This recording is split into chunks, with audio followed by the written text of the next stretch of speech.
terbang je. Seolah kalau sini panggil apa? Orang bercahaya.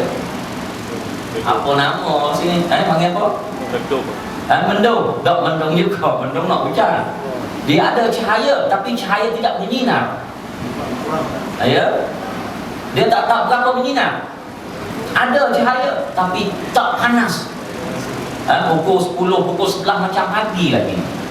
Inilah menandakan pagi itu semalamnya adalah malam Lailatul Qadar. Cuba kita perhati tengoklah. Pada tahun ini kita perhati tengok. Dan juga dikatakan alamat yang lain pada malam itu perasaan ataupun cuacanya tidak terlalu panas dan tidak terlalu sejuk. Walaupun dalam musim panas tapi tidak panas. Walaupun dalam musim sejuk tapi tak sejuk. Negara kita tak seperti mana negara Arab. Kalau Ustaz belajar dulu negara Arab dulu, kalau musim sejuk dia, kita boleh terasa mengilu sampai ke tulang sejuk dia apabila angin tiup. Sejuk. Kalau belajar kalau di Madinah, kalau orang biasa pergi Madinah berbanding dengan Mekah, maka Madinah lebih sejuk daripada Mekah. Nisbah dari segi rasa kita. Maka kalau di Mesir lagi terasa. Sebab Mesir ni walaupun sejuk tak seperti Madinah, tapi sejuk dia beracun. Kerana kesan daripada bom-bom nuklear, bom-bom beracun yang berlaku peperangan antara Israel dengan Mesir. Maka sebab itulah cuaca dia kita boleh rasa di Madinah musim sejuk, tiba-tiba pada malam itu kurang sejuk. Dalam musim sejuk tapi tak sejuk. Mungkin itu malam Lailatul Qadar. Atau musim panas tapi tidak berapa panas, maka malam itu adalah malam Lailatul Qadar. Maka pada malam itu juga ujian-ujian Allah Subhanahu wa taala kepada muslimin muslimat ni. Kalau kita tak minta sungguh dengan Allah, kemungkinan kita akan terlepas malam Lailatul Qadar. Allah uji kita. Kadang-kadang terlalu mengantuk. Kadang-kadang terlalu sibuk. Yang muslimat kita sibuk dengan jahit baju nak raya dah. Jahit baju, buat kuih,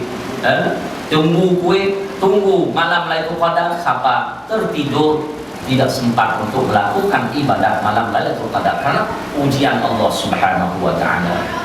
Maka sebab itu perbanyakkanlah kita berdoa dengan Allah, kita minta biar Allah temukan kita pada malam Lailatul Qadar.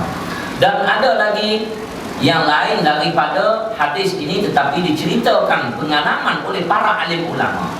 Dia kata pada malam Lailatul Qadar, air laut yang masing itu akan jadi tawar. Boleh rasa, boleh jadi tawar pada malam itu. Dan ini alamat ini tidak diberikan secara terang-terangan kepada semua orang, tetapi diberikan kepada seorang-seorang saja, perseorangan saja. Orang ini boleh temu dengan ini tentang alamat-alamatnya. Kalau boleh, cuba kita tahu air laut sikit kecap titik malam. Masing lagi tak lagi lah. Masing lagi tak lagi. 30 hari masing semua. Tak ada turun Lailatul Qadar. Dah semua kemungkinan bukan semua orang dapat. Dan Allah nak bagi pada orang yang perseorangan saja. Dan dikatakan juga alamat dia malam Lailatul Qadar ini selain daripada rasa masing, dan dikatakan segala pokok-pokok sujud, air telaga naik ke atas. Disebut oleh Ibnu Hajar dalam satu kitab banyak alamat-alamat yang selain daripada hadis Nabi SAW. Dikatakan pokok kayu tunduk. Ada juga air telaga yang dalam pada malam itu naik ke atas. Jadi cetek kerana rahmat penuh bumi. Apabila rahmat tak susah sikit pada malam itu. Dan begitu juga diceritakan pada malam itu kita akan dipertemukan kita dengan para malaikat.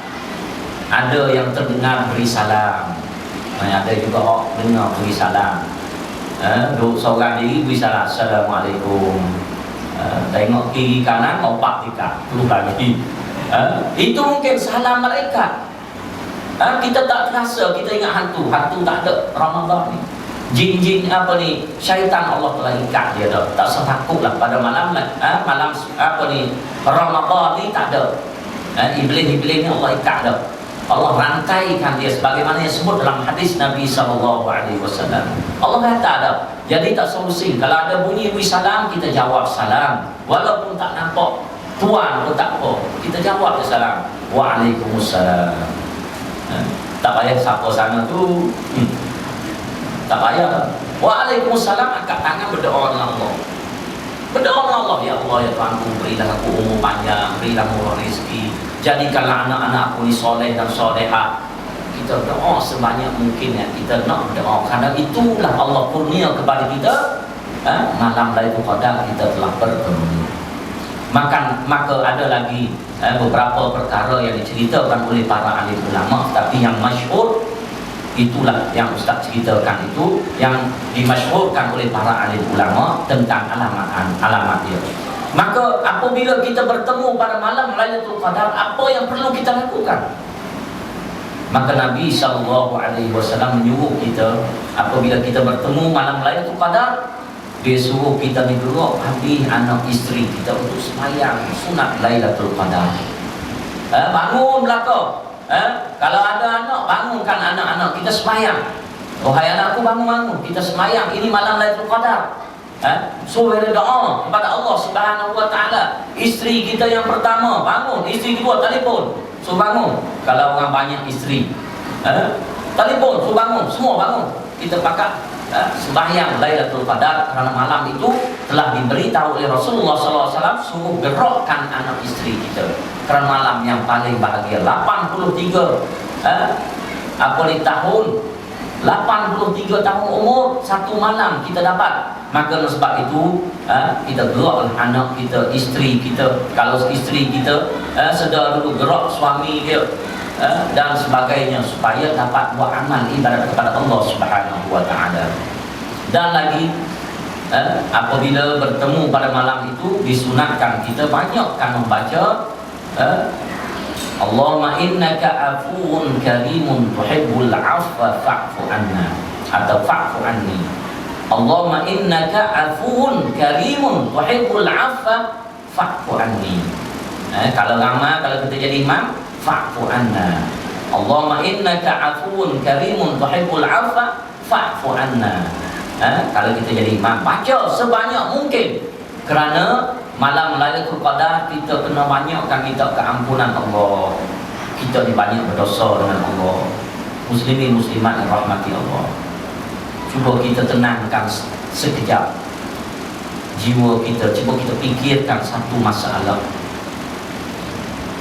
dalam hidup kita. Pernahkah kita menangis? Tentu kita menangis. Kita menangis kerana anak kita. Anak kita tidak taat kepada kita, kita menangis. Suami kita menangis kerana suami menyeksa kita. Suami tidak pedulikan kita. Ada pula suami yang menangis kerana isteri, penuh dengan air mata sedih. Ada pula yang menangis kerana harta, penuh air matanya apabila mengingatkan harta yang telah dirampok, telah dicuri. Semuanya akan mengalir air mata. Tetapi pernah tak kita menangis kerana takut kepada Allah Subhanahu Wa Taala? Pernah tak kita ni, pernah tak titikkan air mata kita ni tikar sembahyang kerana air mata itu takut kerana Allah? Maka dengan sebab itu, pada malam Lailatul Qadar, jadikanlah air mata kita ini supaya takut kepada Allah. Biar menitis air mata kita penyesalan di atas dosa-dosa yang telah kita kumpul selama 11 bulan. Maka air mata ini akan jadi saksi di hadapan Allah Subhanahu Wa Taala. Air mata kita ini akan menjadi saksi depan Allah yang tertitik di atas tikar sembahyang. Maka tikar sembahyang akan jadi saksi depan Allah. Air mata kita yang kita menangis, air mata kita yang kita keluarkan daripada mata kita ini kerana takut kepada Allah, maka Allah akan ampunkan segala dosa-dosa kita. muslimin muslimat yang rahmati Allah.